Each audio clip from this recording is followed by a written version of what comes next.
If you want to save money on your trading card purchases, we have a promo link over at 50cards.shop. Enter the promo code ATNIGHT to get 5% off your order.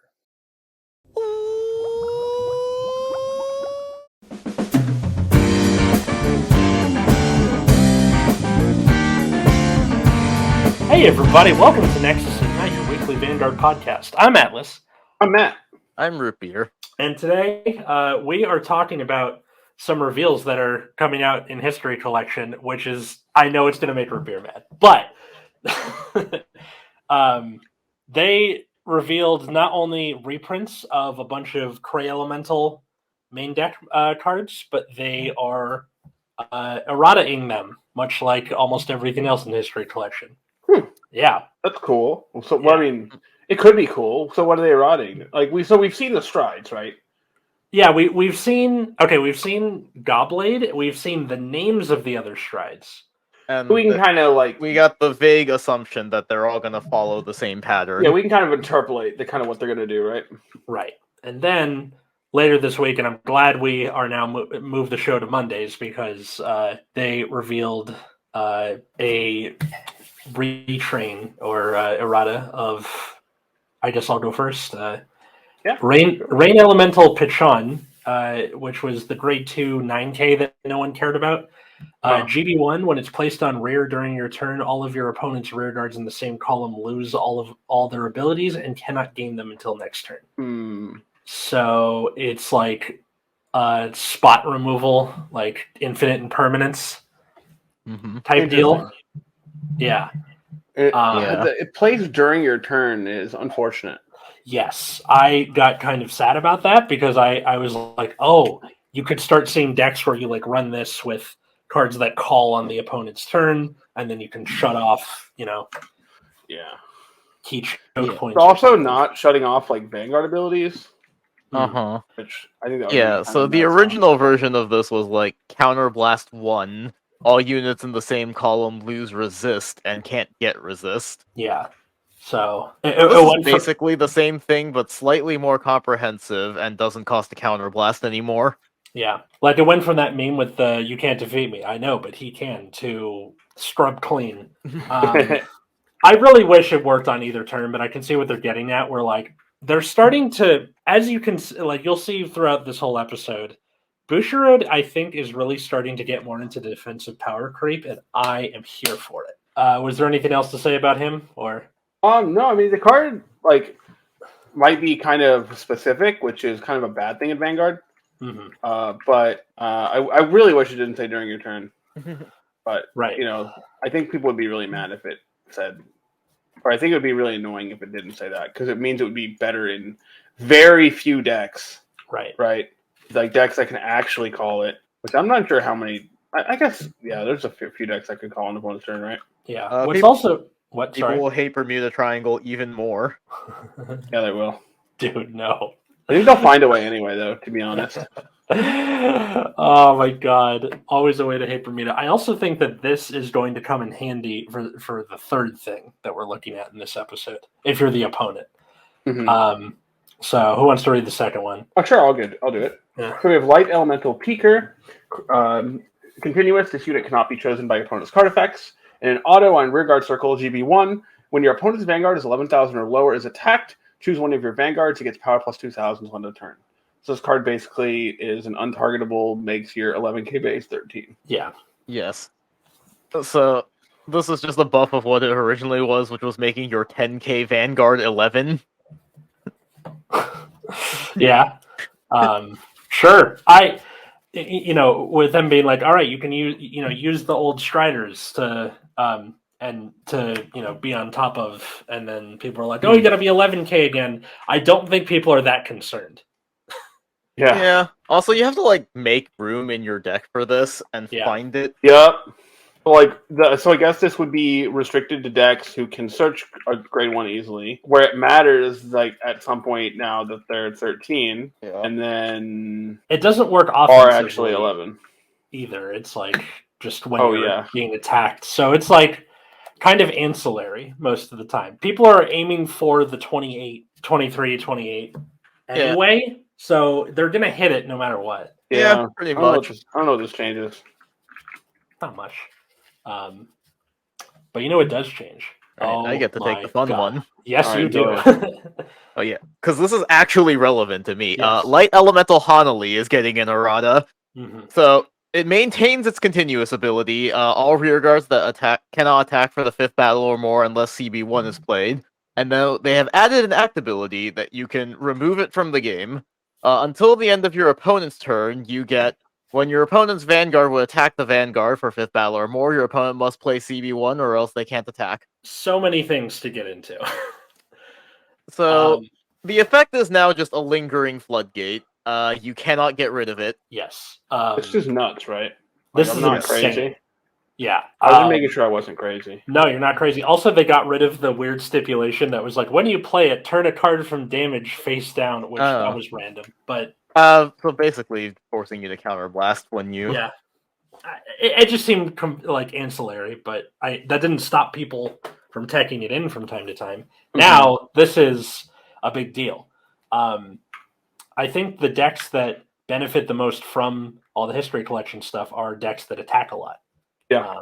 So your Nova Grapplers, your Gold Paladins now have this to contend with, where if you are running this at like a 2 to 4 of, which I think we will start seeing, depending on what they are. Honestly, like, this card feels necessary with the current state of premium. Definitely.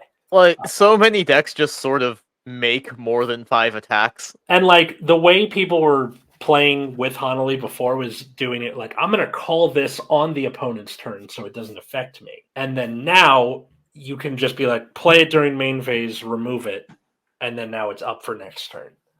Yeah. This is so nuts. Yeah. I'm glad we have Maxi in Vanguard. I don't know, this feels more like Summon Limit in Vanguard. Yeah, it could be that too. Yeah. But you know the power level I'm looking for, right? There can be only one, goes in match, etc. This is just a Yu-Gi-Oh card, basically. Yes. Yeah, this card's crazy. It makes it feel like a spell card, being able to go, okay, we're done. It's up. Happening. It's up. There's nothing you can do about it. Yeah. Just monkey flip skill drain. Easy. But it's awkward too, because there's no interaction in Vanguard, right? Yeah. So you can't be like, all right, affect Veiler. Well, that's the thing is, like, you have interaction, but it's during the battle phase. So, like, the interaction was getting rid of the Honoly on the field, so now it's just a lingering effect. Yeah. This also makes it a little tougher if you are the on the defense here, because then the person goes, okay, I am going to hit really hard. Play Honoly, remove it. So even if you live, your next turn isn't really going to be much of a pushback, depending what you are.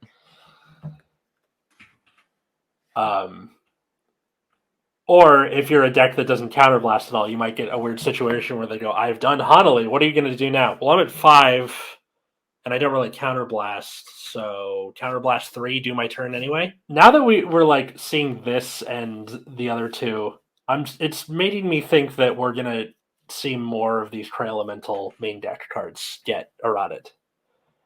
Oh, possibly. Yeah. Possibly. Are they all going to be errata'd to be better?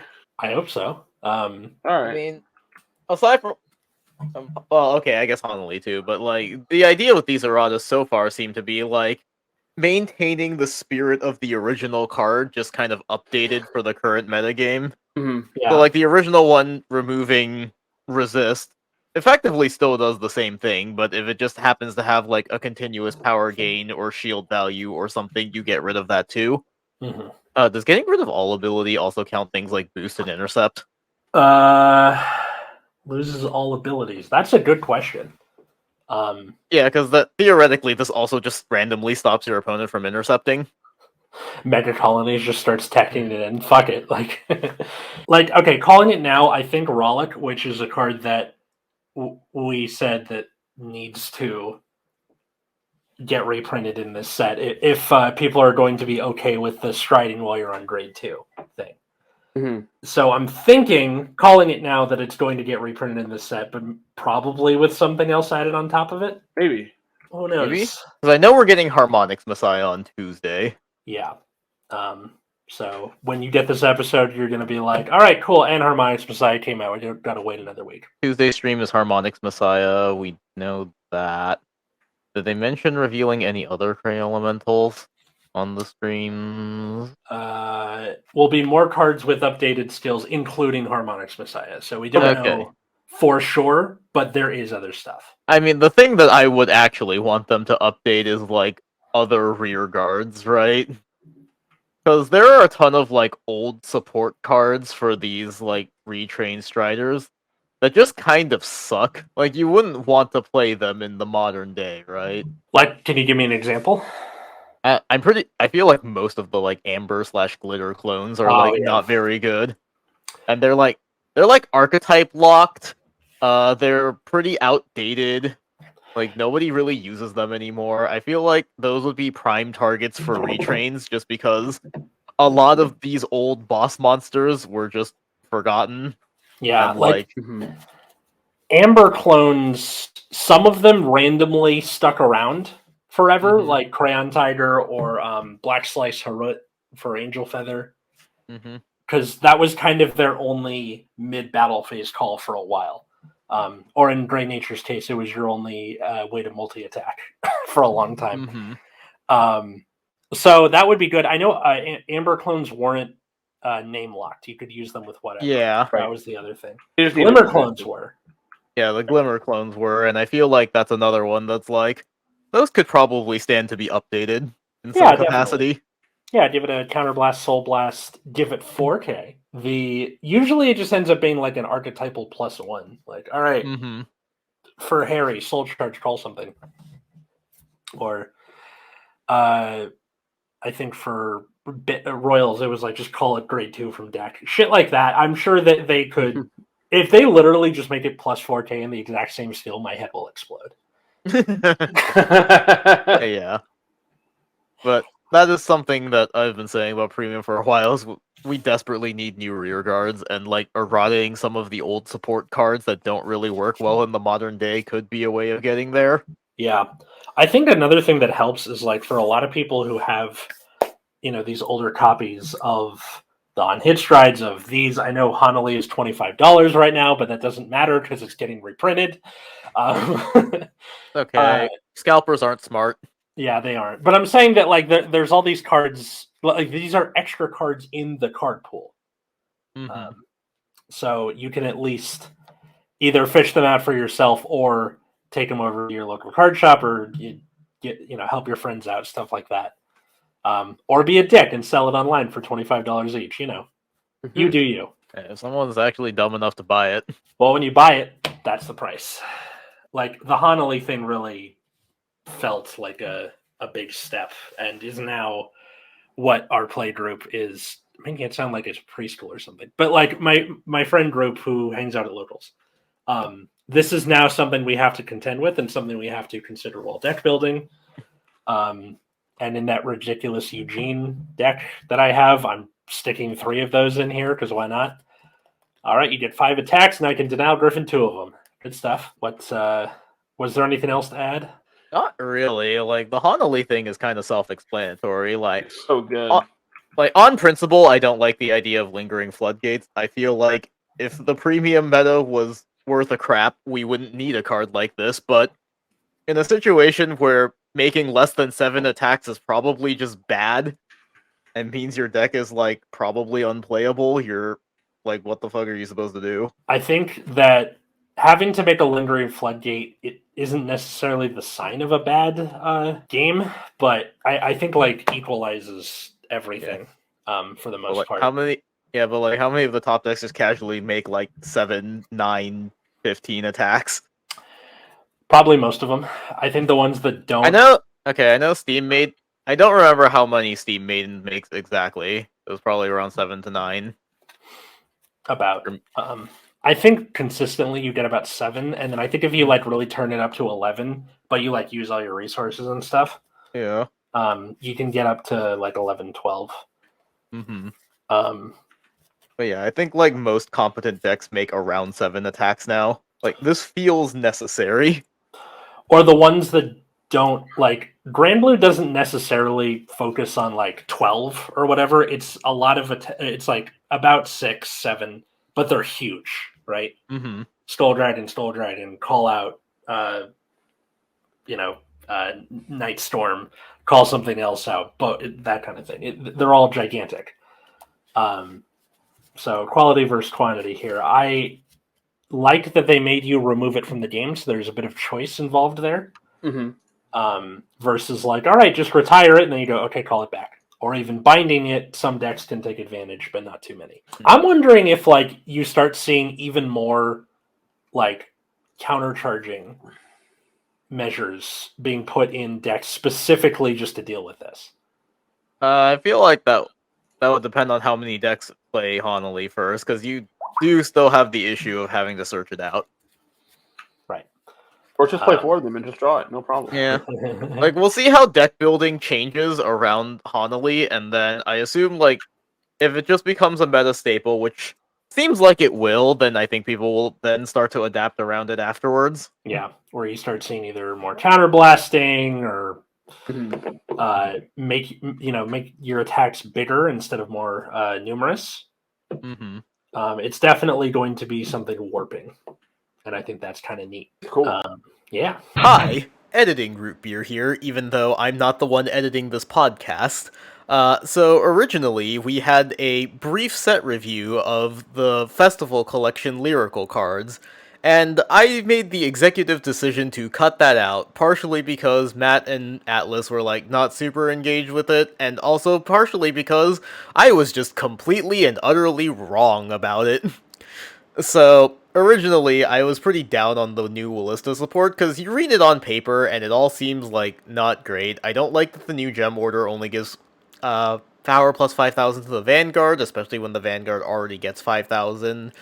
You know, I don't like that the new Willista doesn't give the extra 5,000 power to the things it calls, although I will take the trade-off of not having to randomly mill myself and deck out, but yeah, that was one of those things where, like, I got self-conscious after making very strong declarations on it and retested the deck right afterwards, and I was like, oh wait, no, Willista is actually, like, really playable. I don't know what the hell I was on about.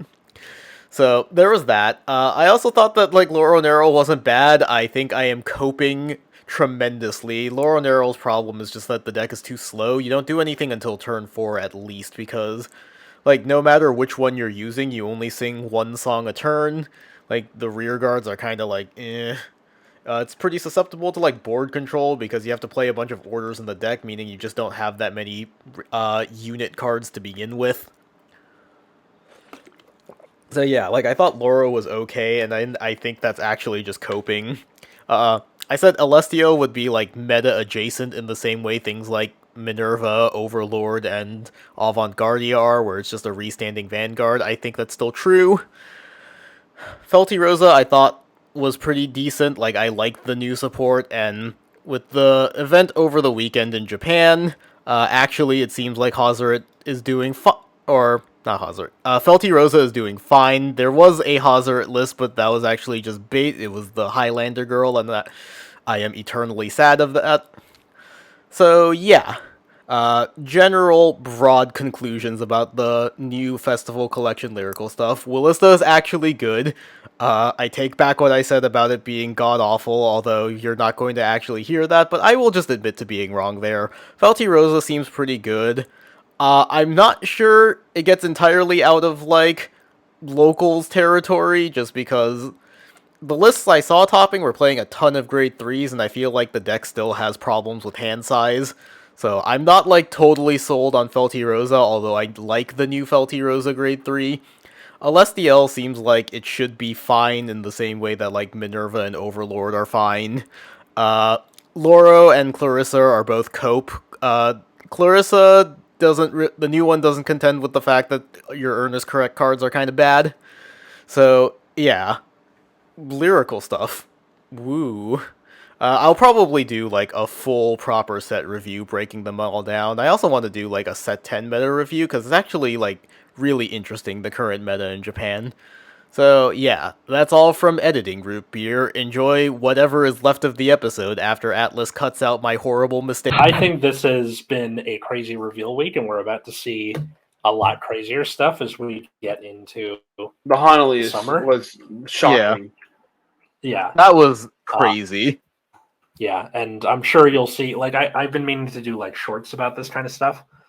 on the channel. So I'm between jobs at the moment. I should take advantage of that. But thanks everybody for listening. Thanks Darren, Cole, Josh, Jeremy, GR, and Ali for being $10 patrons. If you want to help support the show, patreon.com/Nexus at Night. New bonus show every week, Nexus Tangents, and then at Nexus at Night on Twitter. How about the rest of us? Find me at Wiggums, 2Gs on Twitter. You can find me at Plasma Eclipse. Find me at Atlas Novak, Twitter, Instagram, or TikTok, or you can follow my other podcast at Generation Dan in most places. So thanks everybody for listening, and until next time, I was Atlas. I'm still Matt. I'm Root Beer. And have a good night, everybody.